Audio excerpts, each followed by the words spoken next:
안녕하세요. 저는 아들 결혼시킨 지 이제 막 4년이 넘어가는 65살에 3살 된 아들 손주 돌봐주고 있는 시어머니입니다. 지금부터 제가 해드릴 얘기는 전부 제 잘못으로 이루어진 사건들입니다. 그만큼 감수해야 될 부분도 정말 크죠. 며느리가 저한테 이렇게까지 할 거라곤 생각하지 못했고 제대로 뒤통수 맞은 것 같아 2년이 지나가고 있는데도 정신적인 충격은 여전합니다. 며느리가 저에게 인사를 온 순간부터 썩 마음에 든 건 아니었어요. 아들에게 몸이 약하다는 말을 만남을 가질 때부터 몇 번 듣긴 했었습니다. 그러다 보니 사소한 거 하나하나 챙기는 아들의 행동들이 탐탁지 않았죠. 효서봐, 뭘 그렇게까지 하니? 결혼할 사이도 아닌데 보약까지 챙기는 거야? 너를 한평생 키워준 엄마한테나 선물해줄 것이지. 그러다 헤어지면 뭔 소용이니? 아무리 진지하게 만남을 가지고 있다고 해도 요즘 네가 한 행동은 좀 가다? 엄마, 나 결혼할 거라니까요. 왜 자꾸 그렇게 말씀하세요? 저도 이제 한 여자만 바라보고 살아야 할 나이잖아요.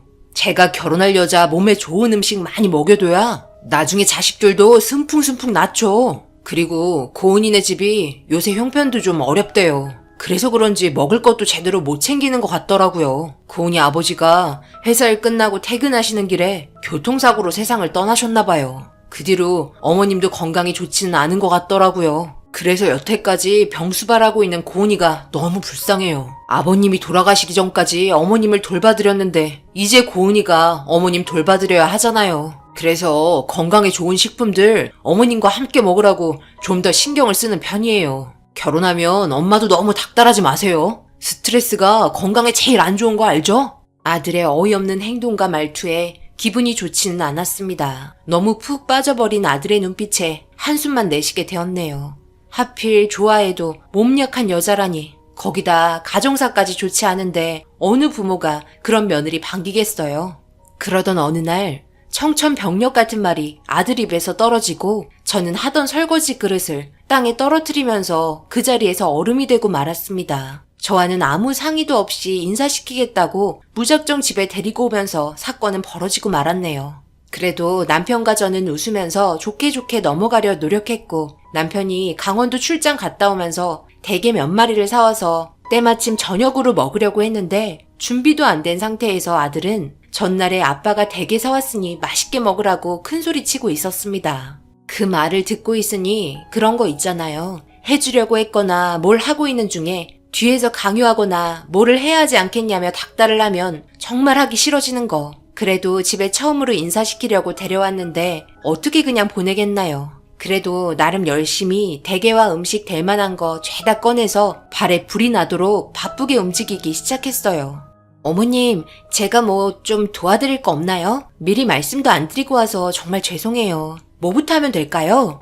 아니, 결혼도 안 했고 우리 집에 손님으로 왔는데 내가 어떻게 아가씨 손에 물을 묻히겠어. 소파에 앉아서 기다리고 있다가 다 준비되면 그때 부를 테니까 집 구경하면서 대화도 좀 나누고 오래 걸리지 않을 거니까. 그런데 정말 미안했는지 제 옆에서 뭐든 도와주려고 음식 준비하면서 나온 음식물을 치우더니 냉장고에서 이것저것 살펴보는 도중에 빠르게 자리 잡고 재료 손질을 도와주고 있었습니다. 저렇게까지 하는 모습을 보니 제 마음이 조금은 풀어지고 있었고 음식 준비를 하면서 이런저런 대화를 하다 보니 꽤 괜찮은 여자구나 생각하며 그래도 이것저것 도와주는 바람에 음식 준비가 빨리 끝나게 되었어요. 그렇게 넷이서 둘러앉아 서로에 대해 알아가며 분위기는 점점 좋아지고 있었고 성격은 싹싹하니 어른을 공경할 줄 아는 모습이 가식적이 아닌 진실된 모습으로 다가와 마음은 놓였습니다. 철이 없는 아들이라고 생각했는데 그래도 처음 얼굴 보는 자리고 몇 마디 대화 나누다 보니 인성은 괜찮은 것 같아 정말 결혼할 수도 있겠다는 마음이 들기 시작했네요.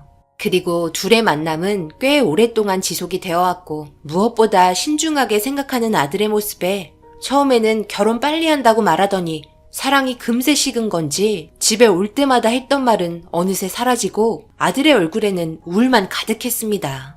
아들, 하루에 한 번은 결혼하겠다고 노래를 부르더구만. 이제 사랑이 식은 거니? 요즘 결혼한다는 말을 통하질 않네.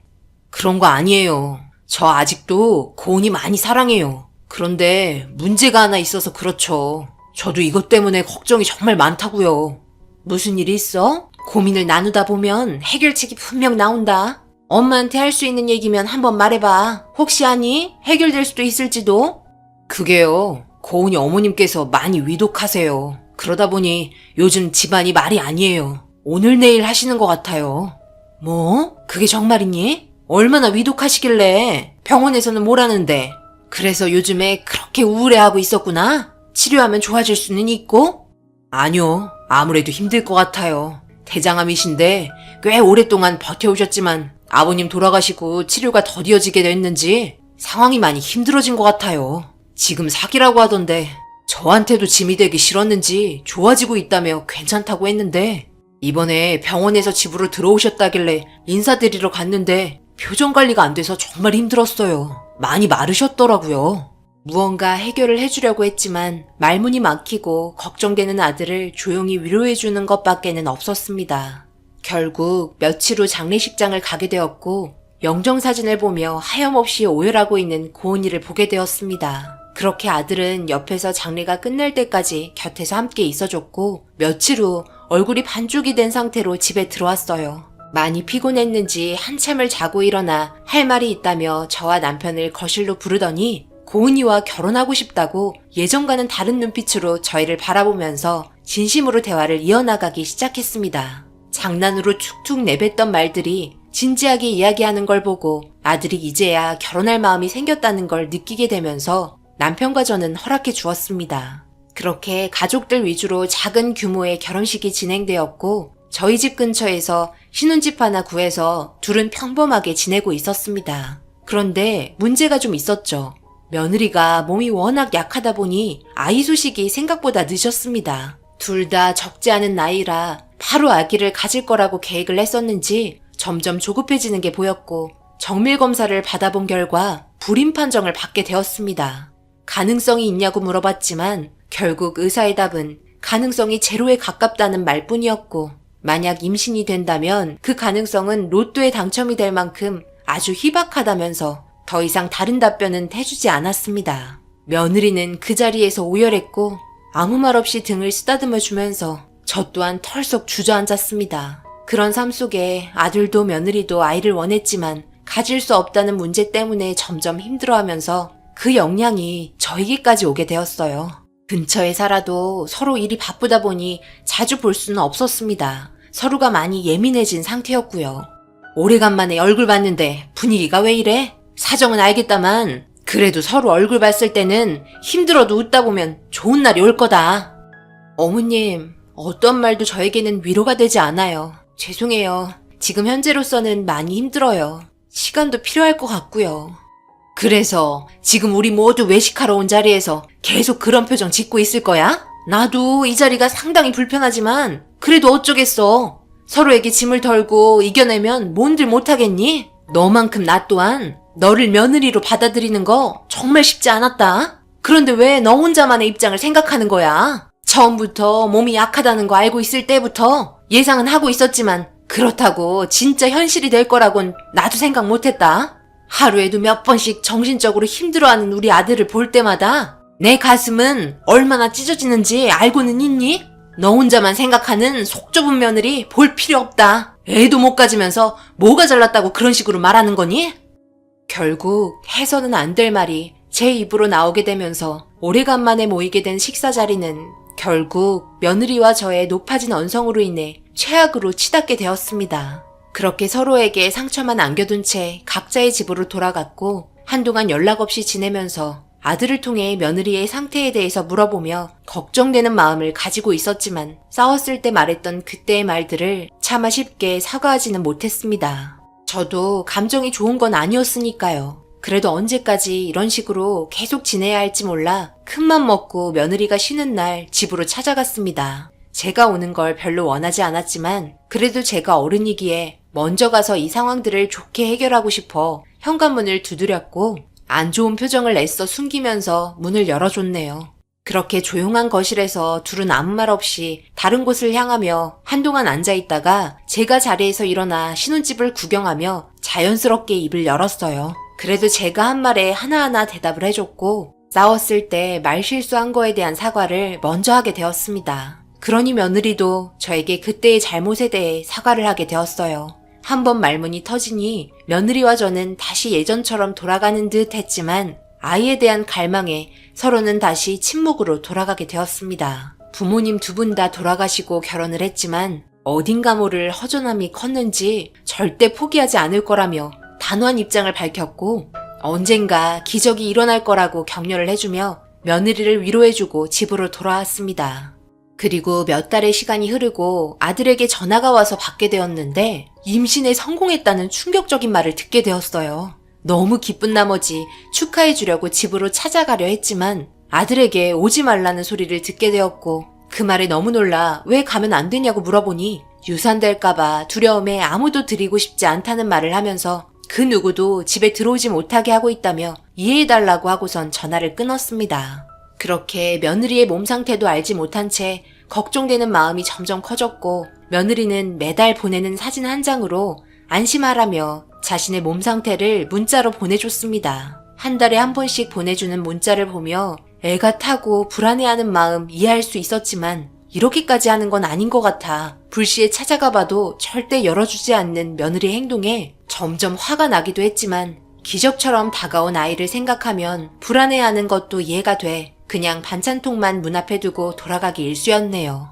그렇게 출산을 하게 될 만삭 시기까지 찾아오고 기간이 얼마 남지 않은 상태에서 드디어 며느리의 얼굴을 보게 될 날을 손꼽아 기다렸는데 갑자기 해외여행을 떠난다는 아들의 전화 한 통에 너무나 황당해 이유를 물어보니 국적 때문에 그런다며 출산하고 연락 주겠다는 어이없는 말을 듣게 되었고 저녁에라도 찾아가 보았지만 굳게 문이 닫힌 채 얼굴을 볼 수 없었습니다. 결국 기다리는 것 말고는 아무것도 할 수 없었고 한 달이 지나고 현관문에서 벨소리가 들려 나가보니 아이를 안고 있는 며느리와 아들의 모습을 보게 되면서 빠르게 밖으로 나가 반갑게 맞아줬네요. 정말 이쁜 아기였고 힘겹게 태어난 만큼 밝게 웃는 모습과 아들이라며 저에게 건네주었는데 우렁찬 울음소리가 거실에 울려 퍼지면서 웃음소리가 끊이지 않았습니다. 고생했다며 제 눈에 눈물이 흘렀고 다음날부터 신혼집에 찾아가 아기를 돌봐주기로 결정을 지었어요.